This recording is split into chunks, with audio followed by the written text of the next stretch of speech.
দেখুন, সমস্যাহীন পৃথিবী হয় না। সমস্যার অভাব, নেগেটিভিটি, অবসর এগুলো থাকবে। পৃথিবীর যত বয়স বেড়েছে, সভ্যতার যত বয়স বেড়েছে, এগুলো বাড়তে বাড়তে গেছে। মূলত এগুলো থেকে পালিয়ে কোনো লাভ নেই। থাকুক না এগুলো ঘরের বা যে কোনো কোণে, চলুক না আমাদের সঙ্গে, হোক না মন খারাপ, তাতে কি ভয় আসে? মনের জানালাটাই এত বড় করে রাখতে হবে যাতে সেটা খুললেই অনেকটা আলো বাতাস আসতে পারে। নাটক শেষ হওয়ার আগ পর্যন্ত স্টেজ ছাড়বেন না। মনে রাখবেন, এটা আপনার স্পেস, এটা আপনার জন্য ধৈর্য।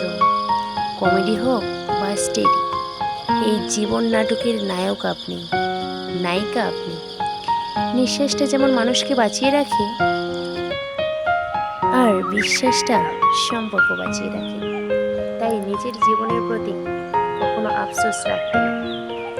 নিজে ভালো থাকবো, অন্যকে ভালো রাখবো। ধন্যবাদ সবাই।